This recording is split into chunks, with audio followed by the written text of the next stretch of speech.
Let's be honest, we've all sat through a meeting that should have been an email. In fact, nearly half of workers say meetings make them less productive.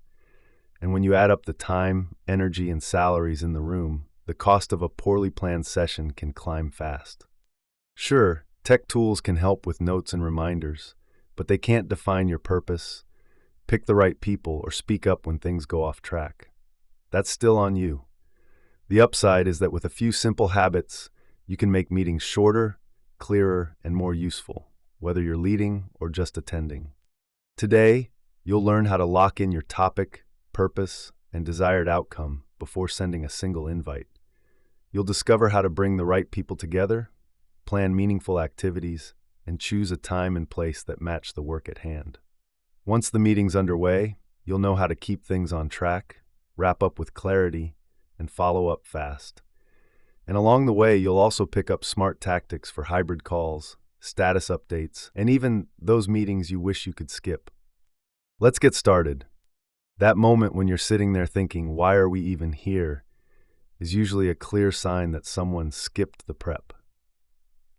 To stop wasting everyone's time, there are 7 elements that need to be nailed down before sending out a meeting invitation: topic, purpose, output, activities, people, duration, location, and the invitation itself. Let's start with the basics. What's the topic? What's the purpose? And what output are you trying to achieve? The topic is the main thing you'll be discussing. The purpose explains why you're meeting in the first place, ideally something action-driven, like making a decision or solving a problem. And the output is what you'll walk away with: a plan, a list of next steps, or a firm decision. If you can't define these 3 in one sentence each, don't call a meeting. If your only goal is to share information, perhaps an email would suffice. However, there's also such a thing as having too much to discuss. Meetings with multiple topics often lose focus. The first item tends to dominate, pushing others aside. So prioritize. Start with the topic that's most urgent or widely relevant. Continue with the same logic for other topics. You might not cover everything, but the essential work will get done. Next, choose your activities, the methods that drive the meeting forward, like discussions, decision matrices, or surveys. Match each activity to the outcome you're aiming for. If your goal is to reach a decision, make sure there's time for discussion and evaluation before voting. Also think about the tools you'll need, especially if some attendees are remote. Make sure every participant can fully engage. Now, turn to the people. Only invite those who help achieve the meeting's goal or who genuinely need the output. Extra attendees increase cost, dilute focus, and slow everything down. Beyond 7 people, decision-making gets less efficient. So before you send that invitation, ask yourself, does this person bring essential knowledge, decision-making power, or help deliver the result? For important sessions, check with key people in advance that the topic, purpose, and people are clear and correct. Make sure activities and people actually fit. For example, if you're doing open brainstorming, avoid including senior leaders who might inhibit candid ideas. If someone only needs to approve the final result, they don't need to attend. Decide who will take notes, what level of detail is required, and whether you'll use auto notes or a recording. Set the right duration by working backward from your activities. Sketch out a basic agenda and add time estimates. Include space for introductions, transitions, and wrap-up. Then choose the shortest realistic length that still allows room for unexpected questions or longer discussions. Pick a location that supports the work. If you're voting with physical sticky notes, you need everyone in the room. For hybrid formats, ensure the tech enables equal participation. Finally, send a clear, concise invitation. In the subject line and message body, include the topic, purpose, output, and any prep required. Vague invitations lead to poor attendance, confusion, and wasted time. Don't assume people will read carefully. Follow up with key participants if needed. If you receive a vague invitation you didn't organize, ask for the topic, purpose, and output, or decline with a short reason. A strong invitation sets expectations and helps everyone arrive prepared to contribute. Once your meeting is planned, the next step is starting it well, and that only takes 2 minutes. There are 2 things to do: introduce the meeting and validate with participants. Begin by stating the topic, purpose, and output, TPO, along with how long the meeting will take. If you've written a clear invitation, you already have everything necessary to make this introduction. Read it out or summarize it briefly. Treat the invitation's TPO as your starter agenda. If a formal agenda is required, list each topic with its purpose, output, and segment lead, or frame each item as a question and invite additions in advance. And if the meeting's relevance isn't obvious, add one sentence explaining why it matters to the people in the room. For meetings with multiple topics, start by outlining how many items you'll cover and what each one is for. Then introduce each topic with its own TPO before moving into discussion. Save time by skipping the go around the table ritual. Instead, quickly say who's in the room, their role, and why they're there. Structure your agenda so partial participants, those who only need to join for certain items, can leave once they've contributed. Let them know this up front. If they can't leave, keep unrelated sections brief. Follow the inverse time rule. The fewer people a topic involves, the less time you spend on it. Always validate with participants before diving in. Ask if everyone is clear on the purpose and output, and confirm you have the right people. If someone isn't needed, allow them to leave. If extra people join, check their relevance and ask non-essential folks to step out. If the meeting has multiple topics, ask whether the planned order makes sense. As a participant, if clarity is missing a few minutes in, ask for the specific purpose and intended output. Finally, if someone arrives late, don't stop the meeting. Keep going and give a quick recap at a natural break. If a key person is missing, check whether they're joining and decide whether to wait, adjust the plan, or move ahead and finalize decisions later. If you must wait, use those minutes to build connection with the people already in the room. We left without covering the upgrade plan. That's how software developer Sam summed up a recent meeting, one that started off track and never recovered. Nobody steered the discussion. The result? An hour wasted and another future meeting needed. Once a meeting begins, your focus should be on two things: keeping time and making progress toward the agreed output. At every stage, ask, are we getting closer to our goal, and are we doing it fast enough? Start by stating the output and the available time, then monitor both as you go. At regular checkpoints, compare time elapsed with what's left to do. If you're behind, adjust, speed things up, cut tangents, or reshuffle priorities. Share time updates to keep everyone aligned. In multi-topic meetings, do this per item, ending each section with a recap of key decisions, actions, and next steps. When discussions drag, a simple adjustment script helps. Restate the output, highlight the gap, suggest a fix, and confirm agreement. If a better topic emerges mid-meeting, you can change the goal. Just make that decision explicit and decide what happens to the original purpose.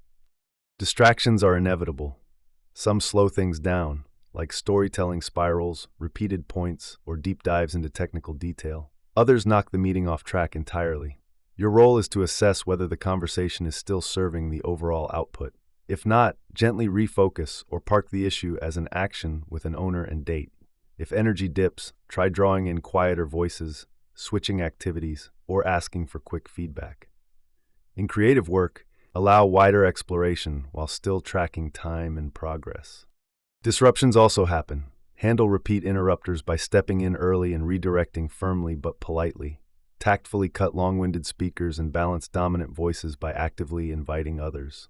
In conflict, stay neutral, encourage respectful input, assess relevance, and offer structure.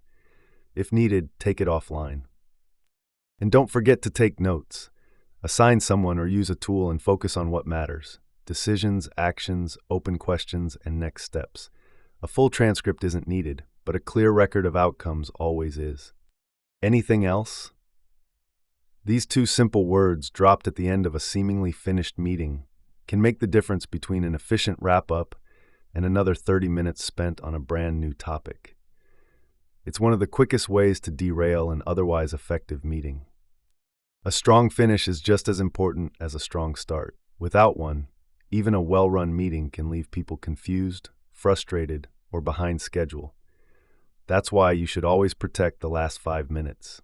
Longer if the meeting runs over an hour, for a clear, structured wrap-up. The wrap-up doesn't need to be complicated. First, make sure you've actually left time for it. Then follow 6 simple steps. Start by summarizing the main points. Then confirm whether the meeting achieved its output. Recap any decisions made and actions agreed on. Be specific about who's doing what and by when. Next, state what happens after the meeting, beyond individual tasks. If the output isn't complete, explain how and when it will be. Then thank everyone for their time and contributions. Handled properly, these final steps take just a few minutes. But if you let a last-minute tangent take over, those minutes disappear. Even worse, rushing the wrap-up or skipping it entirely can damage your credibility and lead to missed actions or forgotten decisions. Equally important, end on time. This depends on clear purpose, the right people and activities, steady focus and time checks, and a protected wrap-up. Overrunning time messes up your schedule, delays everyone else, and builds resentment. It's also unfair, damages your reputation, and creates a culture of lateness. You also lose the moral high ground to complain when others overrun. So if time's almost up but discussion is still going, speak up. A simple, let's wrap so we can finish on time, usually works. And if you ever have to choose between finishing the output or finishing on time, choose time, unless it's urgent and participants agree to stay. Never assume your meeting matters more than whatever's next on their calendar. A clean, on-time ending leaves people clear on what was achieved, what's next, and glad they came. After a 2-hour design review, the team had agreed on dozens of product changes and felt confident about meeting a tight deadline. But 2 days later, no one had the list of updates. The note-taker had gone on vacation, and the work stalled.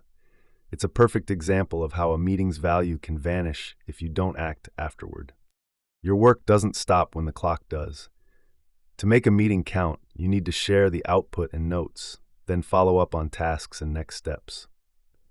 Sharing matters because decisions and plans are useless if they don't reach the people who need them. Notes keep everyone accountable and prevent confusion about who's doing what. Send the output and notes to attendees and anyone else affected within an hour if you can. Keep them short and practical. Confirm the final output, list the topics covered, include or link to any documents, and clearly record questions, actions, and decisions. Every action needs an owner and a deadline. Skip this only in rare cases. Celebrations, no actionable outcomes, outputs implemented during the meeting, or confidential sessions. Once that's done, follow up. Check progress on tasks, chase unanswered questions, and send short reminders or updates. And be sure to adapt your tone to the audience. What works for a teammate may differ from what's right for an executive. When you share clearly and follow up consistently, you lock in accountability and keep momentum alive. The meeting's outcomes get used, and your team moves forward instead of circling back. There are 2 types of meetings that require a special mention: virtual hybrid meetings and status update meetings. In virtual or hybrid meetings, distractions are everywhere, so be explicit about the topic, purpose, and output, and watch participant tiles for drifting attention. Use your platform's tools, polls, breakout rooms, shared docs, whiteboards, to keep people involved. Be tech-ready. Learn the features, keep a short troubleshooting guide handy, and run quick pre-flight tests before important calls, especially after software updates. Let partial participants leave once their item is done. A cameras on norm helps presence, with clear exceptions: partial participants, sensitive locations, off-hours time zones, weak connections, and religious or cultural observances. Keep activities equally accessible for everyone. Shorten online sessions, and if you exceed an hour, build in a 10-minute break each hour. Some meetings are just harder to love, like the status update. Too often, they're long, vague, and irrelevant for most attendees. So start by asking, does this really need to be a meeting? If the answer is yes, define exactly what information you want and stick to a simple structure. Preview the topics, ask for the leader's priorities first, then start with items that affect the whole group. Collect updates and related impacts in advance. Limit each person to 3 points, ordered by their breadth and importance. Encourage people to describe impact in terms of effort and outcome rather than jargon. And apply the inverse time rule. The fewer people a topic affects, the less time it gets. Quick 2-minute issues can be resolved on the spot. Anything else should become an action item and move off the agenda. Finally, remember this. Effective meetings find the sweet spot between structure and flexibility. Too much control turns you into a tyrant. Too little makes you a chaotic observer. Adapt your style to the context, audience, and purpose. You don't need to follow the plan rigidly, but you do need to keep the group focused on achieving the output. That balance is what makes meetings shorter, clearer, less frustrating, and quite simply, effective.